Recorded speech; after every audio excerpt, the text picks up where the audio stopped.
Welcome to Story Lab. This week, we're talking about knowledge, while we take a look at the story of some wise guys who went on an epic road trip.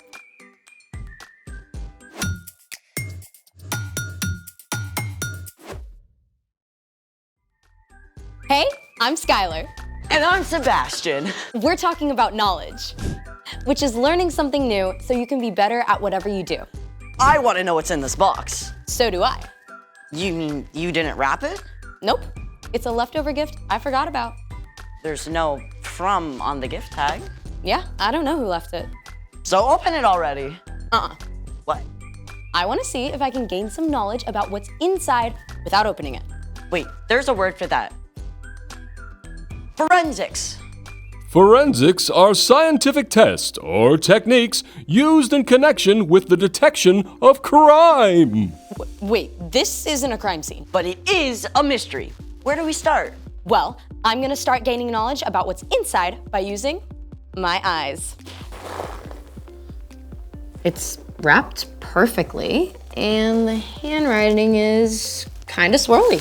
So it's from a girl. That doesn't mean it's from a girl. Handwriting challenge!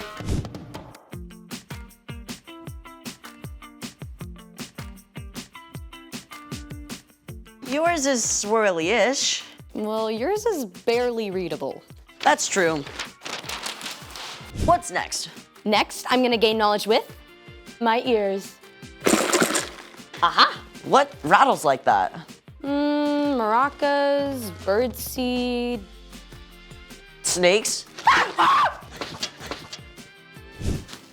So whatever it is, it rattles and it's from a girl. Maybe from a girl.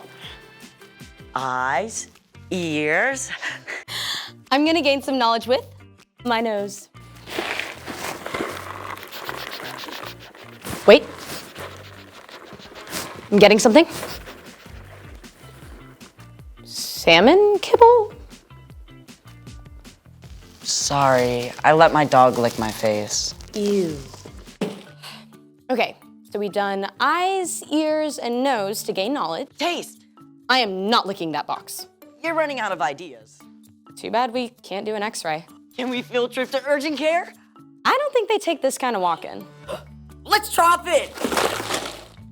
Ready? Ready.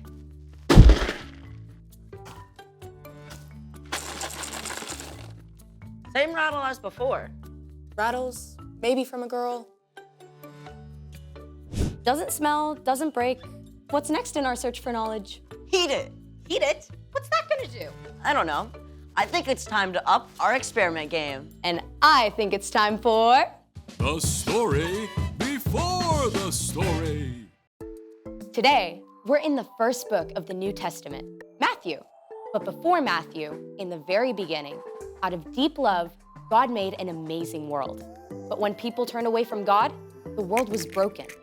God made a plan to draw people back to relationship. So at the right time, God sent a tiny baby to be born in the small town of Bethlehem, God's very own son, Jesus. Which is where our story starts. Take it away.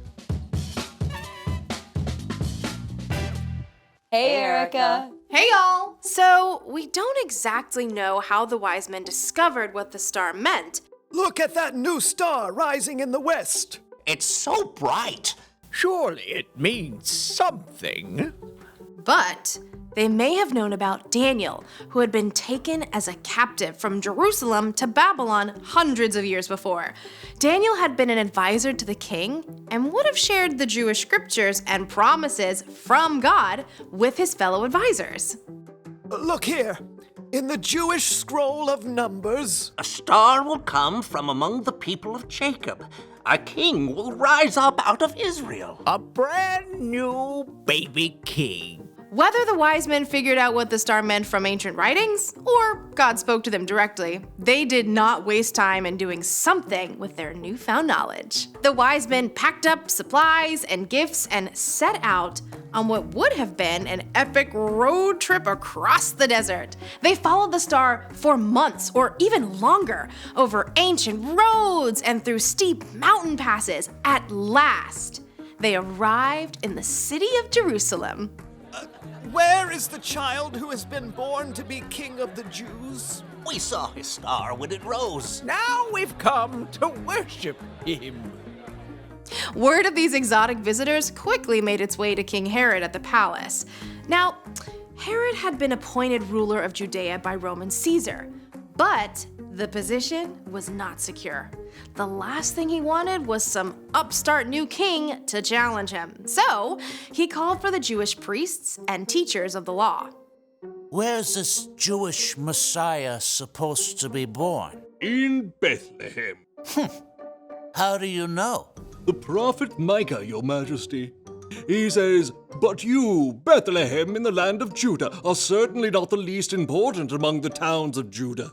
A ruler will come out of you. He will rule my people Israel like a shepherd." Oh, well, I see. Have these, wise men come see me, huh? Keep it on the down low.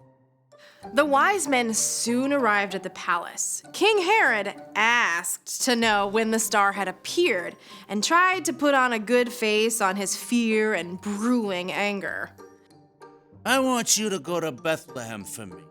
Search for this child and report back when you find him.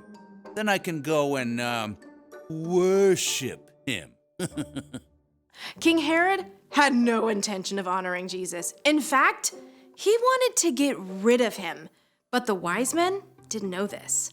They went on their way and were filled with joy when they saw the star again. It went ahead of them until it stopped right over the place where Jesus and his family were staying. Look, it stopped. This must be the place. I'll knock. The wise men were welcomed into the home by Mary and Joseph. By this time, Jesus was a young child, and the wise men offered him beautiful gifts of gold, frankincense, and myrrh. These were not your average baby shower gifts. In fact, these were the kind of gifts that would be given to a powerful king. It was just one more sign of who Jesus was and would become.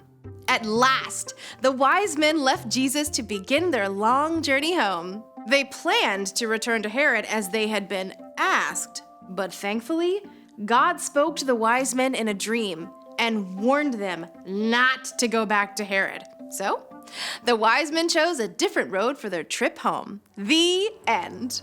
That Herod dude was a bad dude. But thankfully, the wise men got the message. When God gave them new information, they changed their plans. Just like when they saw the new star in the first place. Exactly. The wise men didn't sit around wondering. They took action to discover what the star was about. And their search led them to God's very own son, Jesus. So, what's our part in the story? Good question. The wise men traveled hundreds of miles over months and months to discover more about God.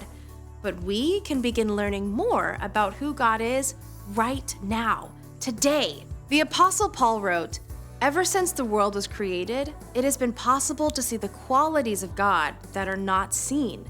Those things can be seen in what has been made." So all the things we can find in nature can tell us more about God, and all the things we study through science. That's right. I mean, just look at a leaf under a microscope, or a bug, or a human cell. They are amazing. You will be in awe of what God created. Or go outside and look at the night sky. God made vast galaxies, millions of miles apart, filled with millions of stars. Our God is so big. So big. You can learn about God through the people God created too. Your classmates or neighbors. They're all made in God's image and show a little bit of who God is. So stay curious about everything. Yeah, and ask a lot of questions. You got it. There is no end to what you can discover about God.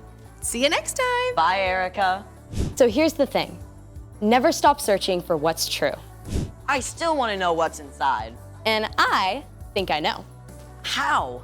I just got a text from my Aunt Beth asking how I liked her gift. This gift?